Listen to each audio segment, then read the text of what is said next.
la primera ponencia a cargo de Teresa Malo de Molina, directora de la Biblioteca de la Universidad Carlos III, y Victoria Rasero Merino, bibliotecaria de la Universidad Carlos III y coordinadora del subrepositorio institucional, que ha participado en diferentes proyectos relativos a acceso abierto. Soy Teresa Malo de Molina y ella es Victoria Rasero. Y siempre que hay un encuentro de investigadores, intentamos hacer un poquito de patria contando qué es esto del acceso abierto y intentando vender bien esta moto que creemos que es el futuro de la ciencia. Por eso pensábamos que hoy que se iba a presentar el portal Pagoda era un buen momento también para hacer un pequeño recordatorio de lo que es el acceso abierto y un pequeño recorrido por ese panorama, que es un poco lo que pretendemos hacer ahora Victoria y yo. Este es un poco el índice de los temas que vamos a ver y vamos a empezar comentando. Como bien sabéis, en la investigación científica hay diferentes agentes. Estáis vosotros, los investigadores, que sois quizá el agente fundamental, pero que necesitáis de organismos financiadores, del apoyo de la sociedad y a su vez sois consumidores de lo que otros investigadores hacen para poder generar nuevo conocimiento. Y en medio de este lío estamos más o menos situadas las bibliotecas de investigación que intentamos apoyaros a unos y a otros, y también están los editores. ¿Cómo funciona más o menos esto? Pues ya sabéis, todos los investigadores necesitáis de una financiación que os ayude a generar ese proceso de investigación. A partir de ahí producís unos contenidos, unos resultados de vuestra investigación y viene el momento en que hay que difundir y publicar esos contenidos. Y para eso pues hay distintos modelos de comunicación científica. La publicación tradicional, la que todos conocéis, que es la de meteros en el circuito de las revistas científicas, y el acceso abierto. ¿Qué es lo que ha pasado? ¿Por qué surge el acceso abierto? ¿Qué es lo que ha cambiado en ese paradigma que viene siendo prácticamente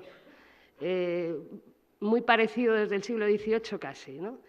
Pues que ha habido un elemento fundamental, que son las nuevas tecnologías, que han hecho que todo esto cambie. ¿Por qué? Pues porque evidentemente los investigadores y las instituciones de investigación no tenían capacidad para difundir sus resultados, y nacen así los editores científicos, ¿no? Necesitábamos a alguien que hiciera esa labor de difusión.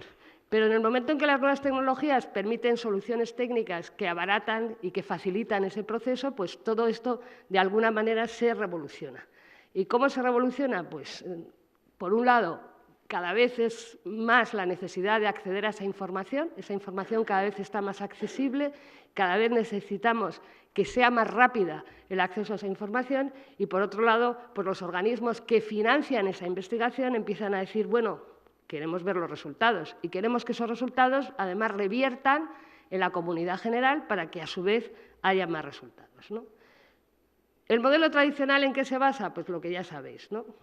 Un montón de publicaciones científicas en todas las disciplinas que están consolidadas desde hace mucho tiempo, que han permitido a lo largo del tiempo que se monte un proceso de reconocimiento científico en procesos de evaluación que dan bastante garantía de calidad y fiabilidad por el procedimiento famoso de la evaluación por pares y del peer review, y con todo ello da lugar a una cosa que ya conocemos todos como factor de impacto consolidado, ¿no? De alguna manera todos sabéis que estáis también sometidos un poco a la tiranía de eso, ¿no? De cuál es vuestro impacto para procesos de acreditación, para procesos de reconocimiento de evaluación científica, etcétera. Pero estas son las ventajas, pero también tiene sus inconvenientes. ¿Cuáles son estos inconvenientes? Pues el inconveniente es que esto hoy en día es prácticamente un oligopolio que limita mucho las oportunidades de publicación. Hay que meterse dentro de esos canales y no siempre es fácil. Cualquiera de vosotros, cuando enviéis un trabajo a cualquier revista, pues tenéis que pasar por un proceso de selección y aceptación, que está bien porque, por un lado, os garantiza, digamos, el marchamo de calidad, pero a su vez retrasa la difusión, lógicamente. Y por último, aunque de eso sois menos conscientes, hay una pérdida total de vuestros derechos de autor en este proceso. En este proceso vosotros entregáis el contenido a esa revista y el contenido este pasa a ser derecho, todos los derechos de explotación son del editor, ¿vale? Entonces, ¿qué es lo que sucede? Pues que el editor al final lo que obtiene es un producto a bajo coste, a muy bajo coste, es más, muchos de vosotros incluso pagáis por publicar en revistas científicas. El editor lo que mantiene es el control sobre esos derechos y, de alguna manera, el editor lo que hace es imponer la política de distribución y contenido de las publicaciones. ¿Por qué nos preocupa tanto esto a las bibliotecas? Pues nos preocupa mucho porque se produce una situación de crisis. ¿Cuál es la situación de crisis? Pues que hay poco retorno para los organismos financiadores, porque sobre esto hay un modelo de negocio paralelo, que es la edición científica, porque solo se puede acceder a los resultados de la investigación pagando, como veréis, grandes cantidades de dinero, no pequeñas cantidades de dinero. Y al final, pues, muchos de los trabajos que son resultados de investigación no llegan a ver la luz porque caen en los procesos de selección, ¿no? Para que os deis cuenta de la situación de crisis, este es un cuadro o un gráfico bastante significativo que es el conjunto de lo que las bibliotecas universitarias españolas, que sabéis que formamos una red que se llama Revium y que es una sectorial de la CRUE, y ahí estamos todos, y llevamos haciendo una serie de estadísticas desde el año 90 y tantos, muchísimo tiempo. Bueno, pues esta es la evolución desde el año 2005 hasta el año 2013 de lo que nos gastamos en conjunto en suscribir bases de datos y paquetes de revistas electrónicas que lo que hacen es acceder a los resultados de vuestra investigación, ¿vale? Y no sé si se ven bien las cifras, creo que no, porque están muy pequeñitas, pero en el año 2010, que es el año, digamos, al que alcanzamos el máximo, y si no hemos seguido alcanzando el máximo es porque casi todas las bibliotecas hemos sufrido recortes en nuestros presupuestos y hemos tenido que reducir las cosas que suscribimos, supera los 100 millones de pesetas anuales. Digo, 100 millones de euros anuales. Euros, 100 millones de euros anuales. Es decir, cada año todas las bibliotecas universitarias de este país se gastan cerca de 100 millones de euros cada año para acceder a las revistas científicas. Si lo vemos en Madroño, es muy parecido. Aquí, digamos, el cenit fue el año 2012. En el 2013 hay una bajada, pero porque, como no sé si recordáis, dejamos de suscribir de manera consorciada Springer, que es uno de los grandes editores. Y en el año 2015 sufrimos otra bajada porque sabéis bueno, pues que la Complutense ha abandonado el consorcio. Y, por supuesto, pues el coste global de los recursos se reduce. Pero lo más dramático de esto no es que gastemos más de 2,5 millones de euros anuales, solo las 6 bibliotecas que componen el consorcio madrileño, sino que es que cada año, por lo mismo, nos piden más dinero. De tal manera que es un modelo prácticamente insostenible. Por eso las bibliotecas intentamos empujar tanto el acceso abierto. Porque, ¿qué es el acceso abierto? Pues creemos que el acceso abierto es esencial para la transferencia del conocimiento y, por lo tanto, es esencial en la educación. Es esencial porque si transfieres bien el conocimiento y de forma abierta, generas mucho más nuevo conocimiento de forma más fácil y es, por lo tanto, esencial para la investigación y la innovación. Pero también creemos que es la manera de poner en valor el conocimiento generado y, por lo tanto, devolverlo a la sociedad, que al fin y al cabo es quien, a través de los organismos financiadores, financia la propia investigación, ¿no? ¿Qué es esto del acceso abierto o cómo nace? Estos son unos pequeños hitos que os recuerdo, que ya creo que conoceréis todos, porque esto sí que nos hemos hartado de repetir en varias ocasiones, ¿no? Todo nace en el año 1999, cuando se funda la Open Archive Initiative, la OAI. ¿Con qué objeto? Con el objeto de, vamos a ver, lo primero que tenemos que tener claro es que seamos capaces de comunicarnos entre nosotros. Y para comunicarnos entre nosotros tenemos que desarrollar estándares que nos permiten recuperar esa información que está en fuentes distintas, la famosa historia de la interoperabilidad. Y aquí nace el famoso protocolo OAI-PMH, que todos conoceréis y que es la base de todos los repositorios de acceso abierto. En el año 2001 nace la iniciativa de la Public Library of Science, que está firmada en la actualidad por más de 30.000 científicos, en la que se intenta pedir que todos los artículos sean accesibles o estén en abierto al menos a los 6 meses de su publicación. Es decir, que no haya periodos de embargo por parte de los editores superiores a 6 meses. En 2002 se hace la Declaración de Budapest, que por lo que se aboga es por una disposición libre y gratuita de todos los resultados de investigación, y en 2003 la de Berlín, que intenta también favorecer el que se elaboren políticas que impliquen a todos los demás agentes. Y en el año 2013, no sé si lo visteis, a pesar de que hicimos bastante difusión, el Consorcio Madroño publicó su primera política en apoyo su primer mandato, ¿no?, en apoyo al acceso abierto de la información científica, que es importante y que de alguna manera identifica cuál es la voluntad de los miembros del consorcio.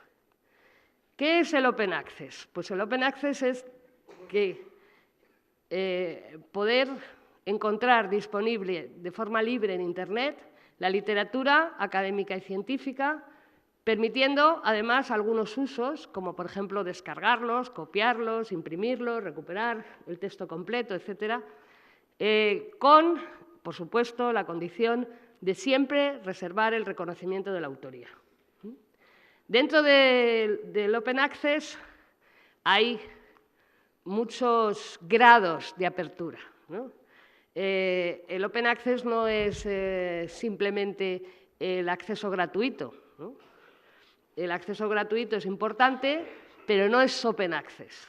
Nosotros podemos acceder a acceso gratuito, es decir, que no hay que pagar por ello, pero en donde se mantienen todas las restricciones de derecho de autor y de condiciones de uso. Es decir, yo puedo leer ese artículo, pero luego no puedo ni reutilizarlo ni hacer nada con él, ¿vale? Digamos que hay un siguiente nivel en donde se avanza en el Open Access cuando el acceso no solo es gratuito, sino que es libre. ¿Por qué es libre? Pues porque se restringe o se liberan las condiciones de uso y se reducen algunas de las restricciones de derecho de autor. Y el acceso abierto en puridad es cuando realmente está abierto del todo. Es decir, esa información científica o esos resultados de investigación se ponen a disposición de la comunidad para que se usen sin ninguna restricción de derechos de autor, puedan ser reutilizados y, por lo tanto, reusados para la generación de nuevo conocimiento, ¿vale? El que no haya restricciones de derecho de autor nada tiene que ver con el reconocimiento de la autoría. El reconocimiento de la autoría es irrenunciable y todo el movimiento de Open Access, desde luego, se basa en el pilar de que el reconocimiento de la autoría es absolutamente fundamental.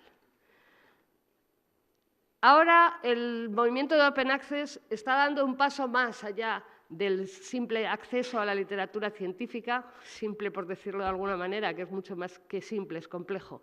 Y es decir, vale, es que ya no solo queremos llegar a los resultados de investigación publicados en revistas, es que en realidad deberíamos poder acceder a cualquier tipo de información, incluyendo datos, incluyendo materiales docentes, incluyendo temas de patrimonio, que pueda ser reutilizada y redistribuida libremente. Ese es el Open Knowledge. Es decir, ya no hablamos de acceso abierto, sino de conocimiento abierto, ¿vale? Porque ¿cuál es el objetivo final? Pues contribuir a la difusión y al acceso del conocimiento en todo el mundo mediante un sistema que sea sostenible y económico. Os recuerdo las gráficas de los costes que os he puesto antes, que sea disponible de manera inmediata y de manera permanente y que además se pueda reutilizar para cualquier fin. Y aquí también se mete todo lo que tiene que ver con material docente y con la educación abierta, ¿vale?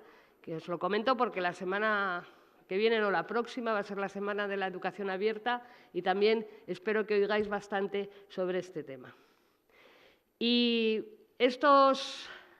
os queríamos citar también los Payton Principles, que son los principios un poco de lo que es el acceso abierto en la ciencia y en los datos compartidos, que se llaman así porque Payton es el nombre de un pub que está enfrente de la Facultad de Química de Cambridge, de la Universidad de Cambridge. Y allí un grupo de investigadores se reunieron y empezaron este movimiento, que luego en el año 2009, que luego en el año 2010, con la ayuda de la Open Foundation Knowledge, concretamente el grupo dedicado a lo que es el Open Data in Science, lo reelaboraron y se lanzaron un poco de manera oficial en el año 2010.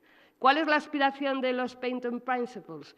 pues conseguir una estructura global para la gestión de los datos científicos que asegure que esos datos se preservan. Fijaros, esto parece una tontería, pero no lo es. O sea, muchos de vosotros que habéis trabajado con datos, posiblemente los datos con los que trabajasteis hace 3, 4, 5 años, pues a lo mejor acaban perdiéndose y es importante no perderlos porque pueden ser útiles para nuevas investigaciones. Y, además, no solo preservarlos, sino asegurar que se pueden compartir y reutilizar. ¿Para qué? Pues simple y llanamente para conseguir una mayor producción científica. Es decir, aquí el único interés es que cuanto más transparente sea el conocimiento, mayor capacidad de generar nuevo conocimiento tendremos. Ahora va a seguir la exposición mi compañera, Victoria, y aquí está. Buenos días. Bueno, pues para alcanzar el acceso abierto se han venido definiendo en todas las declaraciones y en la iniciativa de acceso abierto 3 vías diferentes, ¿no? En principio son 2 vías y una que se ha sumado por parte de los editores científicos. La vía verde es aquella en que los investigadores depositan los resultados de investigación en repositorios, ¿vale? En repositorios son archivos de acceso abierto, ¿vale?, que pueden ser institucionales o temáticos. Los repositorios están registrados en OpenDoar, que es un directorio internacional en el que se pueden encontrar todos los repositorios existentes en el mundo, en el ámbito académico. La otra vía que para alcanzar el Open Access se llama vía dorada y es en la que los investigadores publican en revistas, o sea, en publicaciones, revistas o monografías de acceso abierto, con revisión por pares, o sea, siguen siendo publicaciones académicas y científicas puramente.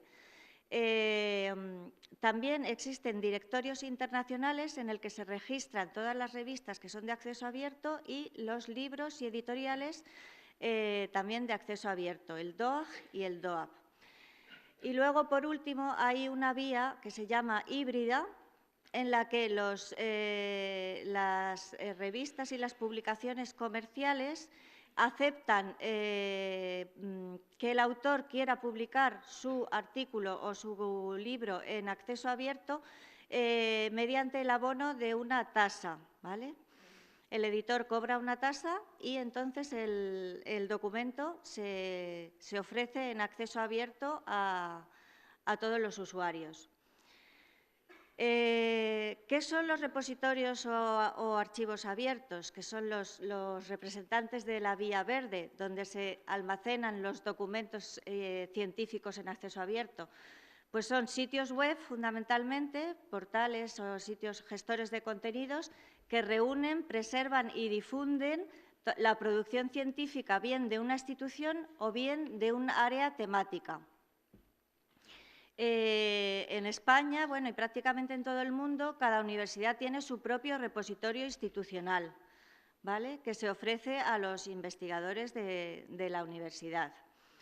Y luego, ¿qué suelen contener estos repositorios? Pues contienen todo tipo de documentos, pero fundamentalmente documentación científica, resultados de investigación, como artículos, libros, capítulos, informes, ponencias o documentos de congresos, tesis, etcétera, que además de contener el texto completo de todos estos documentos, tienen asociados unos metadatos que describen el documento que está almacenado en ese repositorio. Y gracias a estos metadatos podemos localizar e identificar más fácilmente el documento y, sobre todo, se pueden recuperar, ¿no? Son más visibles, más descubribles.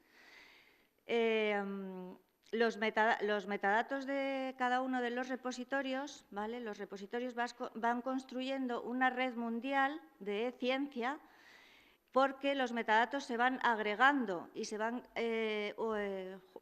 uniendo en repositorios nacionales, regionales, incluso internacionales. Como ejemplo tenemos el repositorio eCiencia del Consorcio Madroño de la Comunidad de Madrid, que está formado por toda la documentación que hay en los repositorios de las universidades de Madroño. Tenemos a nivel nacional el portal Recolecta, que recoge todos los registros de los repositorios de las universidades españolas.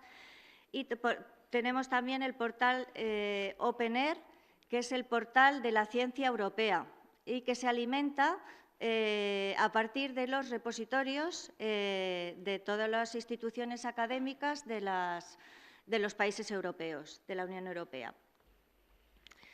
El acceso abierto, bueno, tiene numerosas ventajas, como se han venido demostrando los partidarios y defensores de este movimiento. Disculpa. Entre las numerosas ventajas que tiene es que mejora la comunicación científica, porque permite, o sea, la comunicación se vuelve más ágil. Gracias a las nuevas tecnologías, bueno, vivimos en el mundo de Internet 3.0, la comunicación, digamos, en el mundo virtual es inmediata, ¿vale? E independientemente de que la comunicación científica necesite ser evaluada por pares, necesite pasar un proceso de revisión, publicarse, etcétera, el borrador, digamos, que realiza el investigador o los investigadores puede estar inmediatamente disponible a toda la comunidad científica, ¿no?, de ese área, y el resto de compañeros o de colegas pueden consultar ese borrador. Luego también una de las principales ventajas es que se consulta muchísimo más, porque al tener más visibilidad el documento que está inscrito, bueno, guardado en la red, está en abierto y tiene más posibilidades de ser descubierto en motores de búsqueda, en cualquier motor de búsqueda, no solo en bases de datos especializadas, sino en buscadores generales de Internet, como Google. Y, de hecho, en los buscadores, todos estos documentos, al estar también descritos con metadatos, eso permite que haya que se dé un buen posicionamiento a la hora de recuperar esta información en los motores de búsquedas, como Google. Y luego también hay un incremento, también el incremento del uso del documento genera que haya un mayor impacto, o sea, que se cite más ese documento y ese documento tenga mayor impacto científico, ¿vale? Luego también hay ventajas económicas, porque se ha demostrado que, aunque el acceso abierto de ninguna manera es gratuito, sino que tiene sus costes, estos costes son más bajos que los del modelo de comunicación científica tradicional. Hay numerosos estudios. En Gran Bretaña se ha hecho un estudio a nivel nacional sobre el coste del acceso abierto, tanto el acceso abierto por vía verde como por vía dorada, ¿vale? Y efectivamente la conclusión la conclusión de ese informe dice que los costes son mucho más bajos que lo que cuesta la suscripción a las bases de datos y a las revistas tradicionales y de los grandes editores científicos. Luego, otra de las ventajas, ¿vale?, que tiene ahora, que se pondera mucho en el mundo de la información, es la reutilización de esos contenidos. Es decir, que lo que se pone, los resultados de investigación en acceso abierto pueden ser reutilizados por otros investigadores, ¿vale?, para mejorar la calidad de esa investigación. Luego también permite una mayor transparencia en el uso de fondos públicos, ya que la investigación prácticamente en todo el mundo está financiada por los impuestos de los ciudadanos, que pagan los ciudadanos. Y luego, por último, también la ventaja es que se crea, como he mencionado antes, una infraestructura global, una red mundial de e-ciencia, ¿vale?, a través de los repositorios y de las publicaciones en acceso abierto. Pero en concreto, ¿qué supone para el investigador? ¿Qué ventajas tiene el acceso abierto? Pues para el investigador, la obra del investigador estará más accesible a más lectores potenciales, ¿vale? Luego también, al leerse más la obra, tiene más consultas y más descargas, es decir, tiene un mayor impacto. También esa obra se cita más, porque hay más lectores que la leen, y además tiene más citas en menos tiempo, porque transcurre menos tiempo desde que la obra está en acceso abierto hasta que es citada, ¿vale? Y luego también una gran ventaja de que la obra esté en acceso abierto es que en los repositorios los documentos que se archivan están garantizados, o sea, hay garantía de que se preserven a largo plazo y de que haya un acceso perpetuo, un acceso a través de lo que se llama la URI, porque tiene un identificador único y un identificador único a través del que se puede acceder a la obra, ¿vale? Eso tiene una forma de URI, HTTP, y este identificador nos garantiza que, independientemente de que haya cambios en el servidor, haya cambios en el nombre del dominio, etcétera, etcétera, con ese identificador voy a poder acceder a la obra dentro de 10 años, dentro de 20 años y dentro de 30 años. Y luego, por último, para la comunidad científica, el acceso abierto supone que otros colegas otros colegas investigadores que trabajan en el mismo campo científico o en proyectos similares conozcan lo que están haciendo sus compañeros en otros lugares del mundo. Entonces se crea una red de contactos potencial entre los investigadores de dicha comunidad científica, ¿vale?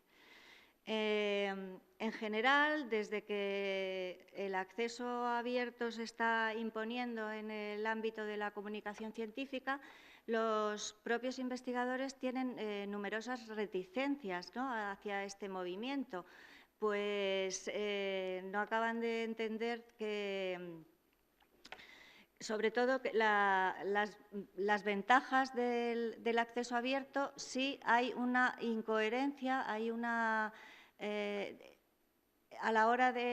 incoherencia con los sistemas de evaluación de la ciencia, porque esos sistemas de evaluación de la ciencia no han incorporado el valor del acceso abierto a la hora de baremar y evaluar la calidad, ¿no?, de la producción científica.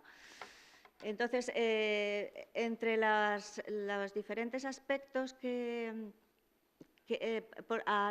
por los que al investigador no le gusta o no está de acuerdo con el movimiento de acceso abierto, son los costes.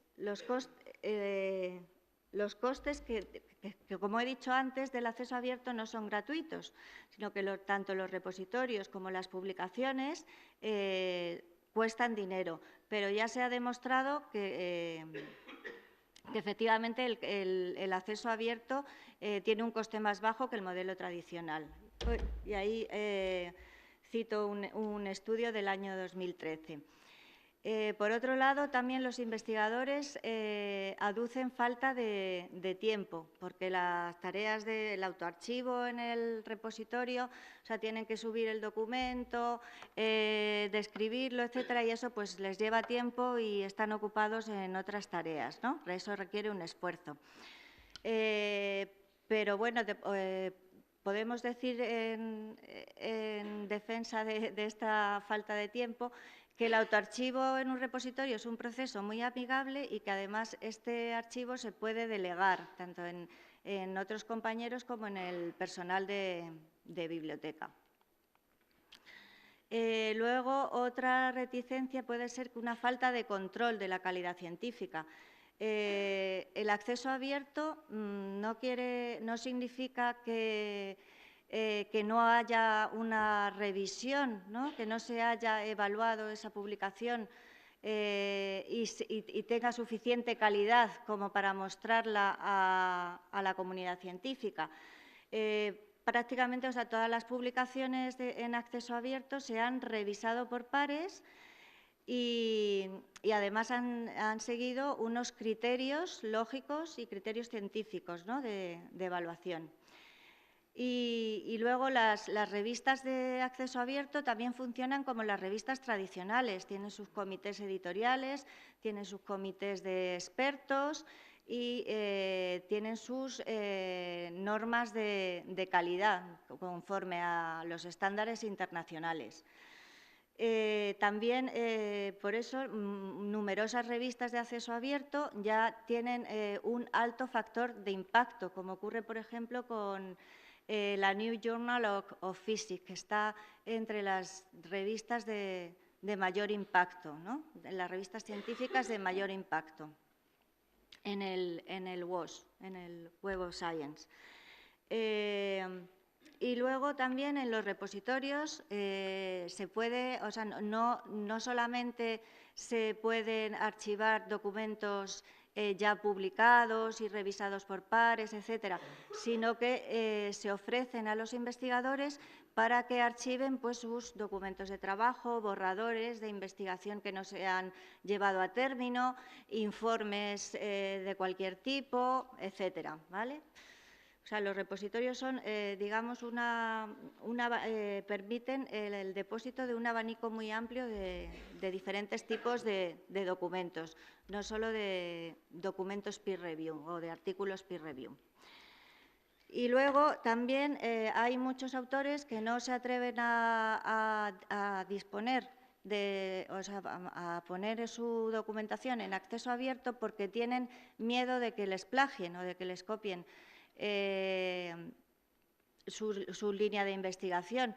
Entonces, en contra de este temor, se puede decir que si el investigador deposita un documento en el repositorio, desde el momento en que lo deposita va asociado a su nombre como autor, ¿vale? Funciona como un registro, porque ya está directamente consultable y accesible en Internet y todo usuario que vaya a consultar ese documento va a asociarlo a ese autor, ¿vale? O sea que con lo cual es muy fácil detectar el plagio, ¿no?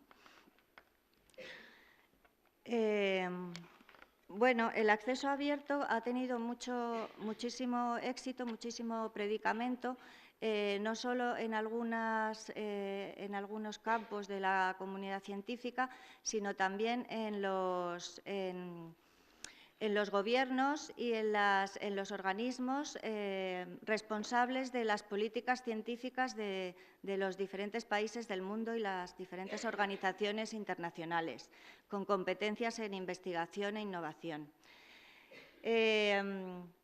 Por eso, desde los primeros años del siglo XXI, muchos organismos han dictado políticas a favor del acceso abierto a la comunicación científica o a los resultados de investigación. Primero empezaron fuerte en las instituciones, grandes instituciones académicas en países como Estados Unidos, Gran Bretaña, Australia, y le siguieron el resto de países occidentales, ¿no? Ahora hay políticas en prácticamente todos los países de nuestro entorno. Hay tanto políticas públicas nacionales como políticas independientes de cada uno de los organismos o instituciones. El mayor imperativo, ¿no?, para dictar esta política es que la investigación se financia con fondos públicos, o sea, financian todos los ciudadanos, con lo cual los resultados de investigación tienen que ser públicos, tienen que estar accesibles a toda la sociedad y que toda la sociedad se beneficie, ¿vale?, de esos descubrimientos o de esa investigación. Ese es el principal imperativo para que las instituciones hayan dictado sus políticas en favor del acceso abierto. Entonces, para conseguir que las políticas sean efectivas, pues se pretende la creación de una sólida infraestructura de acceso universal a la información mediante la creación de repositorios y mediante el fomento de revistas de acceso abierto. Y también se lleva a cabo tareas de difusión y promoción del acceso abierto, se ofrecen servicios de asesoramiento en las instituciones académicas, se hacen campañas internacionales como la Semana del Acceso Abierto y en algunos casos también se incentiva económicamente a los investigadores que abogan por el acceso abierto a su producción científica. Bueno, esta es una gráfica del Registro Internacional de Políticas en apoyo al acceso abierto y, como vemos, no ha dejado de ascender, ¿no? Hay una extensión progresiva de políticas públicas en favor del acceso abierto. ¿Cuál es la situación del acceso abierto en las universidades españolas? Bueno, según un informe de Revium, de un grupo de Revium, en el año 2012, finales del 2012-2013, podéis ver que hay 54 universidades españolas que tienen repositorio institucional, 32 han firmado la Declaración de Berlín, hay 13 instituciones que disponen de política institucional de acceso abierto. En la actualidad son bastante más de 13, porque en los últimos 2 años muchas universidades han aprobado políticas en este sentido. Luego hay 5, todavía lo que falla son los medios de control para el cumplimiento de estas políticas, ¿vale? Porque se prescribe que los resultados de la investigación financiada con fondos públicos han de ser de acceso abierto, han de estar disponibles en repositorios, han de estar publicados en revistas de acceso abierto, pero aún no hay mecanismos suficientes de control por parte de los organismos públicos para controlar que efectivamente eso se está ejerciendo y se está actuando conforme dictan las políticas. Luego hay 33 universidades que disponen de servicio de asesoramiento a los investigadores en cuestiones de acceso abierto, derechos de autor, licencias, etcétera. Pues hay muchísimos, miles de documentos almacenados en los repositorios y que tienen, cualquiera de esos documentos tienen miles y algunas veces millones de consultas y descargas. Y luego también podemos ver que en algunas universidades el repositorio se utiliza para sus procesos de promoción. Es decir, en los baremos se puntúa positivamente a los investigadores que depositan su producción en acceso abierto. Y luego también se utiliza para asignar un mayor presupuesto a los departamentos que practican el acceso abierto o a los grupos de investigación, etcétera. Esta es, digamos, un escaparate de lo que podría ser la situación actual en nuestras universidades. En las universidades de Madrid, ¿no?, las universidades madrileñas, hay las políticas públicas relacionadas con el acceso abierto que afectan a los investigadores son fundamentalmente las de 3 organismos, ¿vale? 3 organismos financiadores de la investigación. La Unión Europea, ¿no?, la European Commission, el Gobierno, el Plan Nacional I+D, que ahora está gestionado por el Mineco, y la Comunidad de Madrid. Entonces, cualquier investigador que que participe en proyectos financiados por cualquiera de estos 3 organismos está obligado a depositar sus resultados de investigación en acceso abierto bajo las condiciones que establezcan cada convocatoria o cada precepto. Los requisitos de las políticas públicas son fundamentalmente, ¿vale?, lo que dicen en los documentos legales es quién tiene la obligación de depositar, qué tipos de documentos hemos de depositar, dónde se deposita y cuándo se tienen que depositar, ¿vale? Entonces, ahora… el acceso abierto en la Unión Europea ya empezó a tener vigencia con el 7º programa marco, ¿vale? Y ahora el programa que está vigente es Horizonte 2020, que es el programa que financia los nuevos proyectos de investigación en los países de la Unión Europea. Vale, en este programa el acuerdo el que firman los investigadores, ¿no?, el modelo de acuerdo, dice en su artículo 29 cómo se han de difundir los resultados de investigación mediante el acceso abierto y cómo se ha de dar visibilidad a la financiación de la Unión Europea, ¿vale? Entonces, ¿qué dice este artículo 29? Pues que ¿quién debe depositar en acceso abierto los resultados de investigación?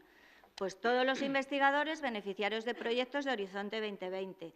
¿Qué tipo de documento? Dice que hay que depositar una copia digital de la versión publicada de los documentos, de la versión aceptada y revisada o de la versión final del editor. Luego veremos los diferentes tipos de versiones de un documento científico, ¿vale? O sea que hay que depositar la versión ya revisada y aceptada, la que se supone que tiene suficiente calidad científica, ¿vale? Y luego, ¿dónde hay que depositarla? En el repositorio institucional del centro de trabajo del investigador, ¿vale? ¿Y cuándo? Pues lo antes posible, no más tarde de 6 meses desde la publicación, y para eso sobre todo para ciencia y tecnología, y 12 meses para ciencias sociales y humanidades, ¿vale? El plazo es diferente dependiendo del área temática. Después, el acceso abierto figura en la Ley de la Ciencia del 2011, ¿no? En su artículo 37 se regula cómo se debe difundir los resultados de investigación en acceso abierto. Y luego, en las posteriores convocatorias del programa I+D también se menciona este artículo y se requiere a los investigadores su cumplimiento. Entonces, según la Ley de la Ciencia, ¿quién debe depositar? Pues el personal de investigación cuya actividad esté financiada mayoritariamente con fondos de los presupuestos generales del Estado. ¿Qué tipos de documentos? Una versión digital o electrónica de la versión final de cualquier contenido que haya sido aceptado para su publicación en publicaciones periódicas o seriadas, o sea, en revistas. ¿En dónde? Pues en repositorios institucionales de acceso abierto, ¿vale? No especifica más. ¿Y cuándo? Pues lo mismo, tan pronto como sea posible, pero no más tarde de 12 meses desde la fecha de la publicación. Aquí en la Ley de la Ciencia no distingue entre las diferentes áreas de conocimiento, ¿vale? Son 12 meses para cualquiera de las áreas, tanto ciencia y tecnología como ciencias sociales y humanidades. Y luego, en los proyectos financiados por la Comunidad de Madrid también se rigen por la orden del 2009. La Comunidad de Madrid fue una de las pioneras en regular el acceso abierto a los resultados de la investigación, ya en el año 2009, y se rige por esta orden, ¿no? Las bases reguladoras están definidas en la orden 679 del 2009. Entonces, según esta orden, ¿quién debe depositar? Pues los investigadores beneficiarios del programa I+D de la Comunidad de Madrid. ¿Qué tipo de documento? Pues una copia del artículo, aquí sí que menciona que es artículo solamente, ¿vale? No como en las otras, en las bases de de la Ley de la Ciencia, que pueden ser cualquier contenido publicado en revistas o en la Unión Europea, que también no especifica que sean artículos solamente. Entonces, según la Comunidad de Madrid, hay que depositar una copia del artículo publicado, o sea, de la versión también aceptada para su publicación, ¿vale? Junto con los documentos de trabajo, resultados de experimentos, datos, etcétera, ¿vale? Y donde en el repositorio institucional del centro de trabajo al que pertenezca el investigador y en un plazo no superior a 6 meses, aquí igual que en la Unión Europea, para las áreas de tecnología y biociencia, y 12 meses para las áreas de ciencias sociales y humanidades, desde el momento en que se publica el artículo. Hay que cortar. ¿Hay que cortar ya? Ah, vale. Bueno, quería hablar ahora porque, claro, la propiedad intelectual está totalmente relacionada con el acceso abierto, ¿no?, a la investigación, porque las obras, los resultados de investigación, como obras de creación, están protegidas por derechos de autor, ¿vale? ¿Cuánto me queda? Nada. ¿Nada? Vale.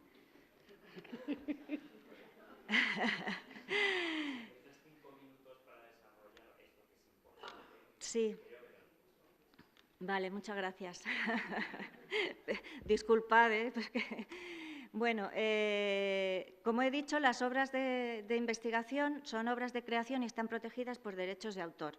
Entonces, los investigadores deben conocer una serie de principios básicos relacionados con la propiedad intelectual. Los derechos de autor son de dos tipos. Hay, por una parte, los derechos morales, que son de carácter personal y son intransferibles, ¿vale?, como pueden ser el derecho de la paternidad, o sea, la autoría y la integridad de la obra, y luego los derechos patrimoniales, que son los llamados derechos económicos o de explotación, y que sí que son transferibles y además tienen una duración limitada en el tiempo, ¿no? Esto todo se regula en las respectivas legislaciones de propiedad intelectual. Los derechos patrimoniales son los derechos de reproducción, distribución, transformación y comunicación pública. Y estos derechos son equivalentes a lo que en la legislación anglosajona llaman copyright, ¿vale? El copyright solo abarca los derechos económicos, no los derechos morales. Y en nuestra legislación se contemplan ambos derechos como parte de la propiedad intelectual. Cuando vamos a publicar una obra, se firma un contrato editorial, aunque no se firme físicamente, presencialmente, pero se llega a un acuerdo con el editor y en ese acuerdo se establecen una serie de condiciones, ¿vale? Normalmente el autor transfiere los derechos de explotación al editor. Puede transferirlos, puede cederlos en exclusiva, con lo cual el titular de los derechos de autor es el editor, o bien puede cederlos solamente para algunos usos, para publicarlos en una determinada revista y en una determinada lengua, etcétera. Y el autor sigue manteniendo otros derechos, ¿vale?, para poder utilizar su documento como quiera, bien poderlo traducir a otro idioma, bien publicarlo en otra revista o bien ponerlo en acceso abierto en un repositorio institucional, ¿vale? Por eso, el acceso abierto es totalmente compatible con la protección de la propiedad intelectual. Cuando tengamos obras ya publicadas y tengamos que cumplir con los requerimientos de los organismos financiadores, pues tenemos que plantearnos una serie de cuestiones. Averiguar quién es el titular de los derechos, si el autor ha cedido los derechos a la editorial, esa editorial es la que tiene… es la que puede autorizar el depósito en acceso abierto. Tendríamos que averiguar también la política de la editorial, ya que como el movimiento de acceso abierto ha tenido tantísimo éxito en el mundo editorial, pues muchas de estas empresas que controlan la información o la distribución de la información científica han elaborado también políticas de acceso abierto y entonces permiten a los investigadores que depositen alguna versión en acceso abierto en repositorios institucionales, ¿vale? Y luego también hay bases de datos en las que se puede buscar las condiciones de de las principales revistas científicas internacionales, como Sherpa Romeo y Dulcinea. En caso de que no conozcamos la política de la editorial, hayamos publicado con una editorial pequeñita y que no sepamos si le hemos cedido los derechos, etcétera, pues tendríamos que solicitarles una autorización expresa para poder depositar en el repositorio. Vale, este es un ejemplo de un registro de la base de datos de Sherpa Romeo, ¿ves? Que nos dice que podemos depositar tanto la versión postprint como el PDF. Y este, por ejemplo, no nos deja depositar. Normalmente los editores no dejan depositar la versión final, la que aparece en la revista, ya maquetada y con todos los datos de la revista, la paginación, etcétera. Aquí veis un ejemplo de un modelo de solicitud de autorización al autor para poder depositar en acceso abierto, ¿vale? Y luego, bueno, es muy importante conocer que un documento científico tiene diferentes versiones, ¿vale? Y que el editor no siempre vamos a poder depositar en acceso abierto la versión final. Por lo tanto, tenemos que conservar cada una de las versiones de nuestro documento científico o de nuestro artículo. La versión preprint es la que enviamos a la revista o a la editorial para que la revise y la acepte, o sea, para ver si nos la acepta publicar. Y la versión postprint es la versión final del autor, una vez ya revisada por pares y aceptada para su publicación, ¿vale? Y luego la versión del editor es la que se hace pública en la revista, ¿vale? Y luego, bueno, también tendríamos que conocer la... Ay, no me ha dado tiempo a hablar de las licencias Creative Commons, pero ya eso será otro día. Ahora, la jornada de hoy está orientada más a la gestión de los datos científicos y os dejo con el resto de los ponentes. Muchas gracias.